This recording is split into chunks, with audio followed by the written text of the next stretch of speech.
As a future phlebotomist, you're literally on the front lines of patient diagnosis. Every single tube you draw tells a story. But what happens if that story gets mixed up? Well, in this explainer, we're going to break down the single most critical part of your job, protecting specimen integrity. And yeah, this is a huge topic for your NHA CPT exam.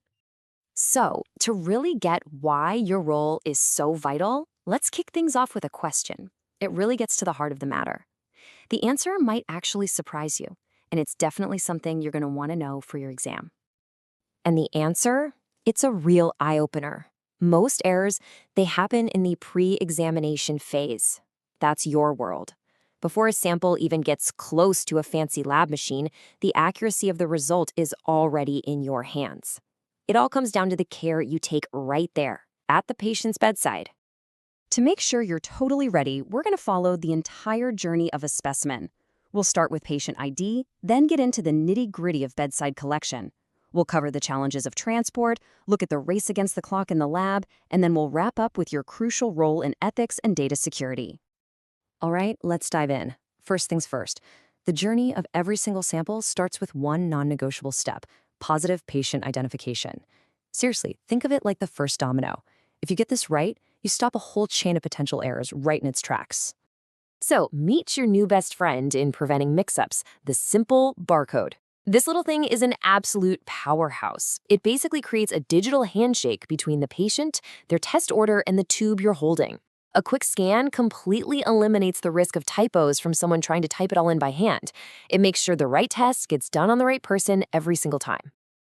Okay, so this slide breaks down the different ID technologies you're going to see out there. And for your exam, you definitely need to know the difference.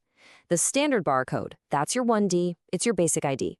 Then you've got the 2D barcode, think of a QR code. It's like a mini database. And RFID, that's kind of like a tiny radio tracker. It's great for finding stuff in a busy lab, but it is not a substitute for scanning right at the bedside. And this chart really spells it out. It shows you exactly where each technology fits in.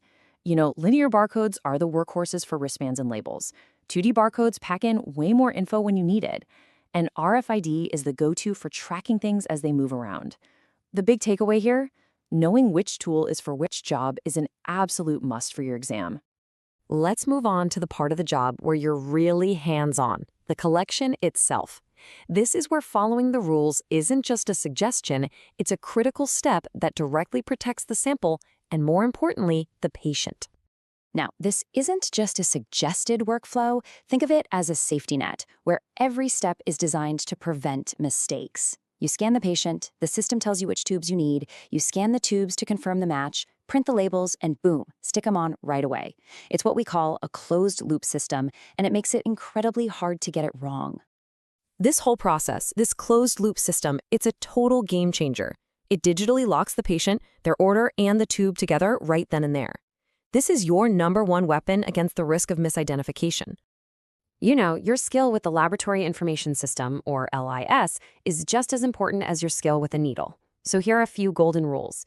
Your password is your legal signature. Guard it with your life. Always double-check you're in the right patient's file. And if the printer messes up, fix it.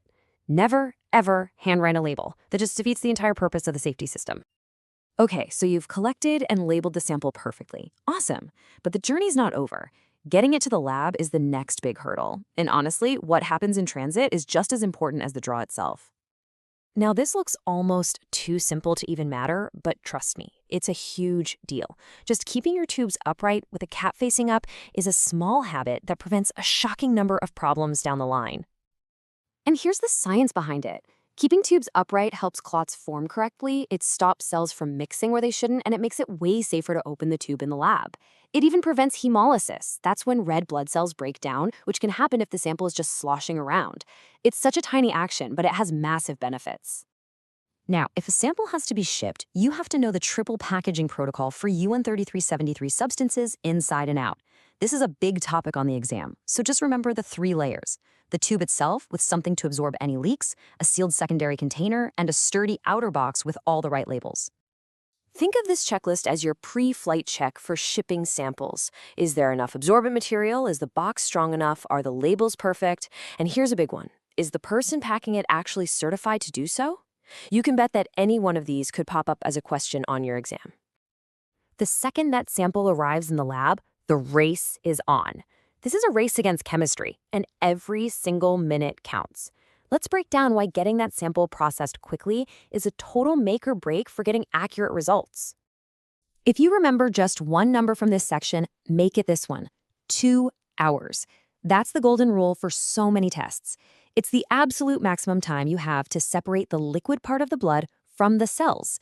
After that, the sample's chemistry just starts to go haywire. And this slide right here shows you the why behind that 2-hour rule. See, the cells in that tube are still alive, they're still working, they're literally eating up the glucose, so that level goes down. And they can start to leak potassium, so that level goes up. For your exam, you will definitely need to know which substances increase and which decrease over time. So it's not just about memorizing a time limit. It's about really understanding what's happening inside that tube. Knowing that glucose is dropping and potassium is rising helps you make smart decisions, like which samples need to get into the centrifuge first. That's how you make sure the patient gets an accurate result. Okay, let's bring it all home by talking about your professional and ethical responsibilities. Being a phlebotomist is so much more than having good technique. It's about being a guardian of patient information and a fierce protector of their safety. When you're using the LIS, you're bound by both ethical standards and the law, specifically HIPAA. The rules are pretty straightforward. Only look at what you need to for your job. Your password is as good as your signature. Document everything as it happens, and hey, if something feels off, you have to speak up. This one idea really sums it all up. Treat every single specimen as if it's irreplaceable. Because, well, it is. Inside that tube is a person's health story, and they are counting on you to tell it correctly. Your professionalism and your attention to detail are what guarantee that the results are accurate and trustworthy. So as you're studying for your exam and getting ready for your career, I want you to keep this question in mind. Your skill and your integrity are the safeguards against a really serious medical error. You're not just drawing blood. You're the first and most important step in telling a patient's story the right way.